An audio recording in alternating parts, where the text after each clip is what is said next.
हर एक मुलाकात पर वक्त का तकाजा हुआ, हर एक मुलाकात पर वक्त का तकाजा हुआ। जब से उसे देखा दिल का दर्द ताज़ा हुआ। सुना था सिर्फ गजल में जुदाई की बातें, आज खुद पर बीती तो हकीकत का अंदाजा। आप सुन के लीजिए करीम दीवाना। दिल तोड़ के तू ना जा बेवफा कहीं जमाना, दिल तोड़ के तू ना जा बेवफा कहीं जमाना।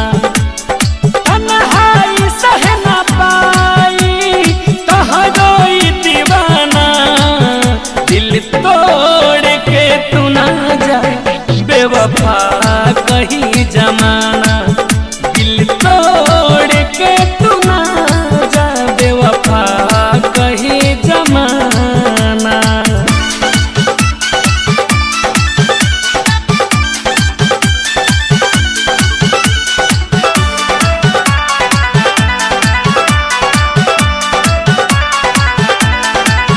छोड़ा ही के रहे साथ ता हाथ काहे धैलू, झूठा हूँ के हमार जान तू गिरिया काहे खैलू।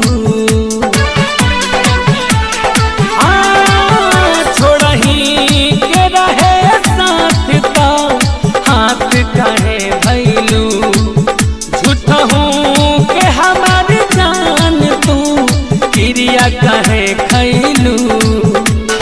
गलती का भइल हमरा से, गलती का भइल हमरा से कि भइनी परवाना, दिल तोड़ के तू ना जा बेवफा कहीं जमाना, दिल तोड़ के तू ना जा बेवफा कहीं जमाना।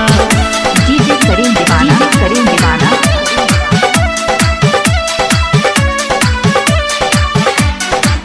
करीम बाबू असनाहरा बाजार बस्ती।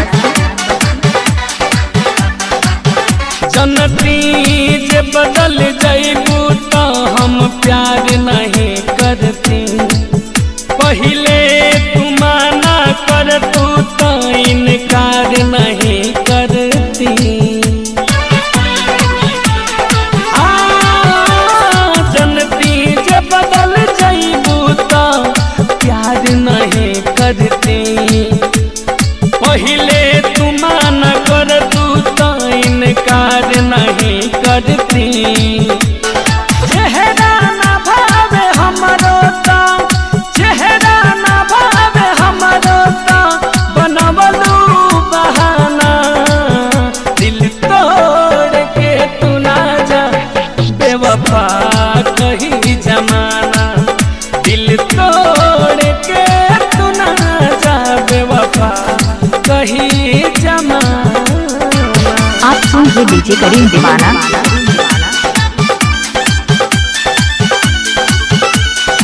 करीम बाबू असनाहरा बाजार बस्ती।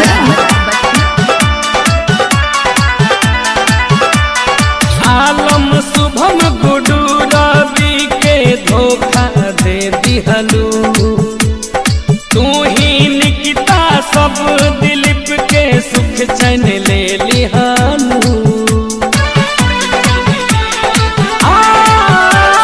आलम शुभम रवि गुडू के धोखा दे दिहलू, तू ही निकिता दिलीप के सब सुख चैन ले लिहलू। कहाँ जाई करे जा, कहाँ जाई करे जा, बाबे न ठिकाना, दिल तोड़ के तू ना जा बेवफा कहीं जमाना, दिल तोड़ के तू ना जा बेवफा कहीं जमाना। तन्हाई सह ना पाई कहाँ रोई दीवाना, दिल तोड़ के तू ना जा बेवफा कहीं जमाना, दिल तोड़ के तू ना जा बेवफा कहीं जमाना। करीम बाबू बाबू असनाहरा बाजार बस्ती।